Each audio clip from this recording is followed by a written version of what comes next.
பெரியவர்களே, தாய்மார்களே, வாக்காளர் பெருங்குடி மக்களே, இந்த வாக்கு சேகரிப்பு நிகழ்ச்சியில் இதுவரை கலந்து கொண்டு நோன்பு திறப்பதற்காக சென்றிருக்கின்ற மாவட்ட கழகத்துடைய செயலாளர் அண்ணன் முபாரக் அவர்களே, நம்முடைய மாவட்டத்தினுடைய அமைச்சர் அண்ணன் மாண்புமிகு ராமச்சந்திரன் அவர்களே,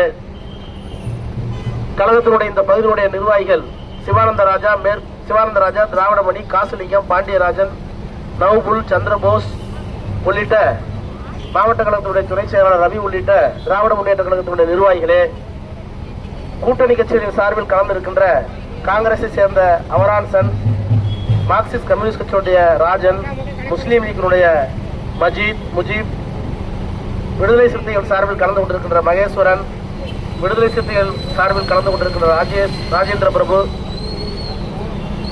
இந்திய கம்யூனிஸ்ட் கட்சியின் சார்பில் உரையாற்றிருக்கிற பாஸ்கன் மற்றும் பெரியசாமி, மதிமுகவுடைய சோமசுந்தரம், லில்லி எலியாஸ் உள்ளிட்ட நம்முடைய கூட்டணி இந்தியா கட்சியினுடைய நிர்வாகிகளே, உங்கள் அனைவருக்கும் வணக்கம்.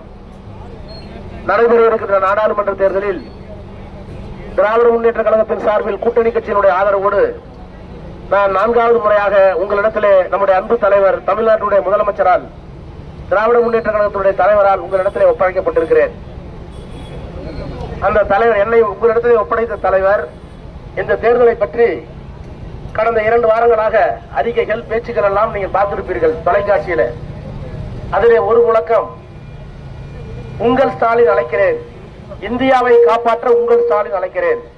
எந்த முதலமைச்சர்? தமிழ்நாட்டில் ஒரு மிக மோசமான கொரோனா உச்சத்தில் இருந்த போது பதட்டத்தோடும் இறுக்கத்தோடும் பதவியேற்றுக் கொண்டு அந்த கொரோனாவை கட்டுப்பாட்டுக்கு கொண்டு வந்த முதலமைச்சர். எந்த முதலமைச்சர்? கோட்டைக்கு போய் திரும்பி பார்த்தால் எடப்பாடி பழனிசாமி 5 லட்சம் கோடி வச்சிருந்தார கடை, அந்த கடனை அடைத்த முதலமைச்சர். எந்த முதலமைச்சர்? அடுத்த 3 மாதத்திலே சென்னையில ஒரு பெரிய வெள்ளம் வந்துச்சு, அந்த வெள்ளத்தை இரவு பகலாக நின்று எதிர்கொண்டு இயல்பு வாழ்க்கை திருப்பினாரு, அந்த முதலமைச்சர்.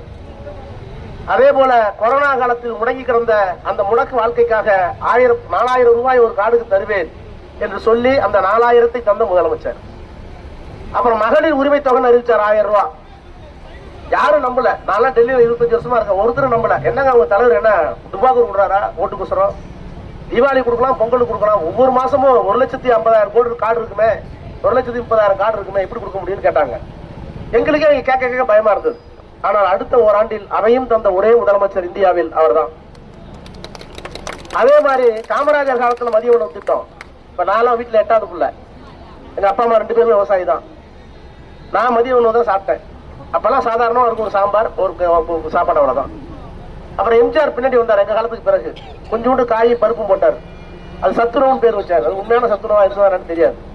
ஆனால் அது உண்மையான சத்துணவாக ஆக்கி அதில் முட்டையை போட்டவர் தான் முத்தமிழ் அறிஞர் கலைஞர். இப்படி மதிய உணவு இருக்கு இந்தியா முழுக்க, தமிழ்நாடு மாதிரி. ஆனால் உலகத்தில் எந்த இடத்திலையும் இன்னொன்னு இல்ல.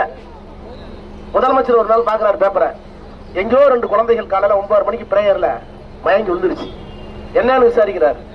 அப்பா அம்மா 2 பேரும் கூலி வேலைக்கு போறாங்க, 5 குழந்தைங்க, பராமரிக்க முடியல.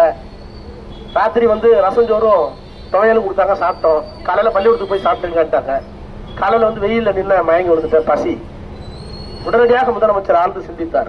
எப்படி காமராஜர் சிந்தித்தாரோ, எம்ஜிஆர் சிந்தித்தாரோ, எப்படி கலைஞர் சிந்தித்தாரோ, அதை போல படிக்கிற பசங்க காலையில பசியோடு போகலாமா என்று சொல்லி இந்தியாவிலேயே முதலாக காலை சிற்றுண்டி திட்டத்தின் ஒரே முதலமைச்சர் நம்முடைய முதலமைச்சர் தான். அதுல என்ன பெருமைன்னு கேட்டீங்கன்னா, நேற்று முந்தா நாள் தமிழ் இந்து பேப்பரும் ஆங்கில இந்து பேப்பரும் எடுத்து படிச்சு பாருங்க. இத இந்தியாவில் ஒரு மாநிலத்தில், 25 மாநிலத்தில் இருக்கிற ஒரு மாநிலத்தில் எம்.கே. ஸ்டாலின் என்கின்ற ஒரு முதலமைச்சர் செஞ்சிருக்காருன்னு இணையதளத்துல நெட்ல உங்க கம்ப்யூட்டர்ல பார்த்துட்டு, கனடாவுடைய பிரைம் மினிஸ்டர், கனடாவுடைய பிரதமர் நாடாளுமன்றத்தில் அறிவித்திருக்கிறார், தமிழ்நாட்டில் எம்.கே. ஸ்டாலின் கொடுத்த பிரேக்பாஸ்ட் சிற்றுண்டியை இனிமேல் என்னுடைய நாட்டில் நான் அமல்படுத்த போகிறேன் என்று முந்தானால் அறிவிச்சிருக்கார்.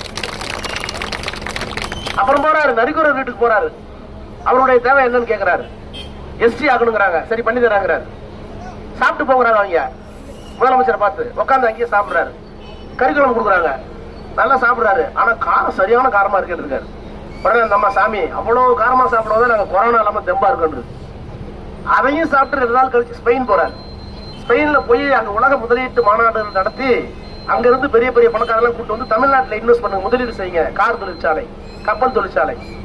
இப்படி நரிக்கருவரில் தொடங்கி மகளிர் உரிமை தொகையிலிருந்து படிக்கிற பிள்ளைங்களுக்கு மதிய உணவு, பெரிய பெரிய தொழிற்சாலைகள், பாலங்கள், கல்லூரிகள், பள்ளிக்கூடங்கள். இப்ப நானே ஒண்ணு முதலமைச்சர் அந்த வருஷமே வாங்கினேன். கூடலூர்ல காலேஜ் இருக்கு, ஊட்டியில காலேஜ் இருக்கு, மேட்டுப்பாளையத்துல காலேஜ் இருக்கு, எல்லாம் என் தொகுதி.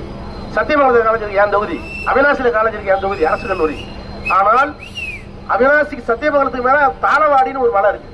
அந்த மலையில லிங்காயத்துகள் கர்நாடகம் பேசுவாங்க, கர்நாடகம் பேசுறவங்க, அருந்ததியர்கள், அப்புறம் பழங்குடி மக்கள். ரொம்ப ரிமோட் ஏரியா. சாயங்காலம் 6 மணிக்கு மேல யானை வந்துடும், நடு ரோட்லயே நிற்கும், சிறுத்தைப்புலி வந்துடும், பேப்பர்லயே பார்த்துருப்பீங்க. அதனால எங்க பிள்ளைங்களை கல்லூரி படிக்கிறதுக்கு அனுப்புறதே இல்லை. எல்லாம் 16 வயசான கல்யாணம் பண்ணி கொடுத்துருவோம் பெண் பிள்ளைங்களை. பசங்களும் வீணா போவான், மாத்திரை, சிகரெட். அதை பார்த்த இந்த மழை மட்டும் ஒதுங்கி நிக்குது, யாரும் படிக்கலைன்னு சொல்லி முதலமைச்சர் போய் சொன்னேன். என்னுடைய தொகுதியில் தாளவாடி தனித்து பிரிந்து திட்டாக கிடக்கிறது, ஒரு கல்லூரி வேண்டும் என்று சொன்னேன். இன்றைக்கு அருமையான கட்டடம், 16 கோடி, 300 பிள்ளைகள் படித்துக் கொண்டிருக்கிறார்கள் தாளவாடியில். அதை தந்தவர் நம்முடைய முதலமைச்சர்.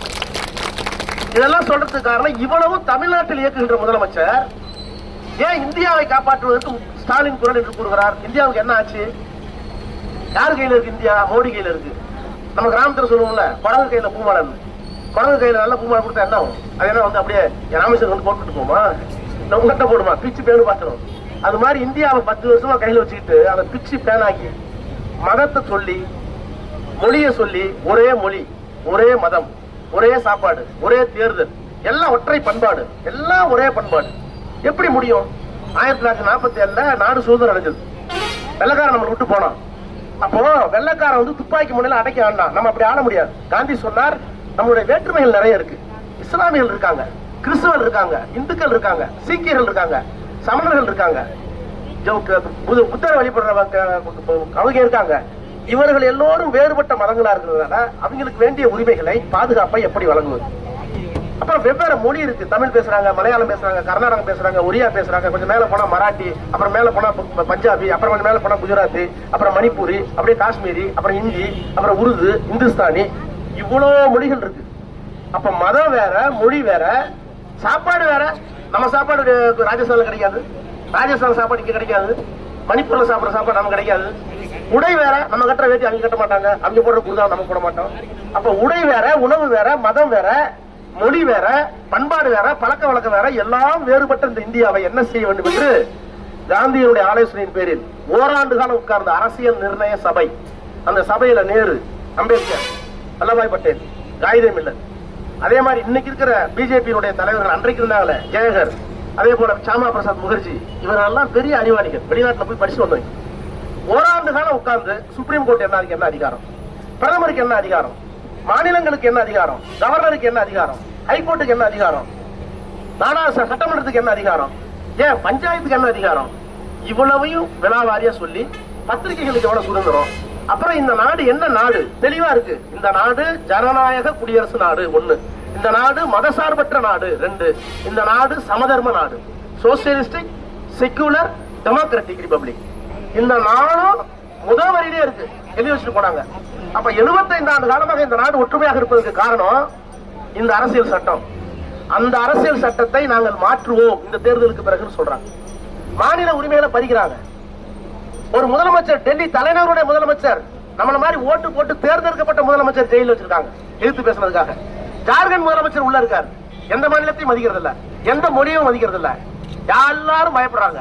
ஏன் தமிழ்நாட்டை மதிச்சார் அவரு? இப்ப சந்தா வராரு, பல்லடம், ஈரோடு, நீலகிரி கூட வரன்னு போட்டிருக்காங்க. இவர் என்ன தமிழ்நாட்டை மதிச்சாரா? சென்னையில மழை பெஞ்ச 10,000 கோடி செலவாச்சு, பணம் கட்டணம் கொடுத்தாங்களா? ஏன் இப்ப தூத்துக்குடி, திருநெல்வேலி, மதுரை, எல்லா விருதுநகர் எல்லாம் முழுகி போச்சு. 10 நாள் எல்லாம் போய் பார்த்தாங்களே.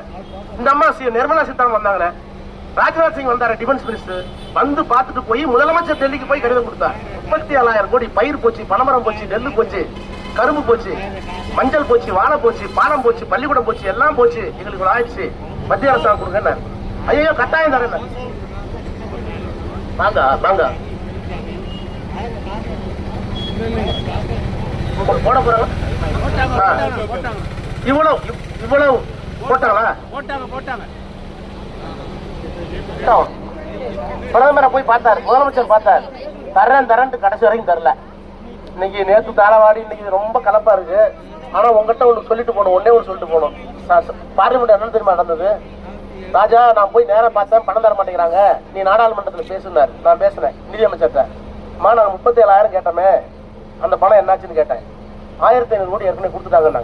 நான் சொன்னேன், அம்மா அந்த 1500 கோடி நாங்க கட்டுற வரி பணத்துல எங்களுக்கு சேர வேண்டிய பணம், நாங்க மாநிலத்துல கட்டி சேர வேண்டிய பணம். எங்களுக்கு வந்து தீ வந்துட்டா, பெரிய பூகம்பம் வந்துட்டா, தண்ணி வந்துட்டா நீ கொடுக்க வேண்டிய பணம். உங்க பணம் தேசிய பேரிடர் நிதினு ஒன்று இருக்கு, அந்த பணத்துல கொடுங்க. அந்த பணம் என்னாச்சு? பஞ்சாப் உங்க குஜராத் கொடுத்துருக்கீங்களா 1200, கர்நாடகத்துல உங்க ஆட்சி இருக்கும்போது 800 கொடுத்துருக்கீங்க, அஸ்ஸாமில் உங்க ஆட்சி இருக்கும்போது 400 கொடுத்துருக்கீங்க, உங்க ஆட்சி இருக்கிற பிஜேபி எல்லாம் சென்ட்ரல் ஃபண்ட் கொடுத்துருக்கீங்க, எங்களுக்கு கொடுங்கன்னு கேட்டா அதான் 1500. இல்லம்மா அது வேற, நாங்க பணம் கட்டின 1500, நீங்க உங்கள்கிட்ட பணம் என்னாச்சுன்னு நிதியமைச்சர் கேட்டா 1500. இப்படியே 5 நிமிஷம் பார்லிமெண்ட் ஓடுது. இது அதுக்கு மேல என்ன பண்றது? சலிச்சு போய் உட்காந்துட்டேன். இது கேட்பாரு, வாழைப்பழம் டேய் உனக்கு எதுக்கு என்ன ஒன்று சொன்னேன்? 1 ரூபா கொடுத்து 2 வாழைப்பழம் வாங்கிட்டு சொன்னேன். ஒன்னு இங்க இருக்கு, இன்னொன்னு எங்க இருக்கு? அதானே இது. டேய் உன்ட்ட என்ன சொன்னேன்? 1 ரூபா கொடுத்தேன். கடைக்கு போனியா? போனேன். காசை கொடுத்தியா? கொடுத்தேன். எத்தனை பணம் கொடுத்தாங்க? 2. ஒன்னு என்கிட்ட கொடுத்துட்ட, இன்னொன்னு எங்க? அதுதானே இது. இது அப்படியே பார்லிமெண்ட் நடக்குது தமிழ்நாட்டுக்கு. இதுக்கு மேல என்னால சொல்ல முடியாது. அப்ப மதவாதம், ஊழல், மாநில உரிமைகளை பறிப்பு, இதை எதிர்த்து குரல் கொடுக்கின்ற ஒற்றை குரலாக ஸ்டாலின் குரல் இன்றைக்கு இருக்கிறது.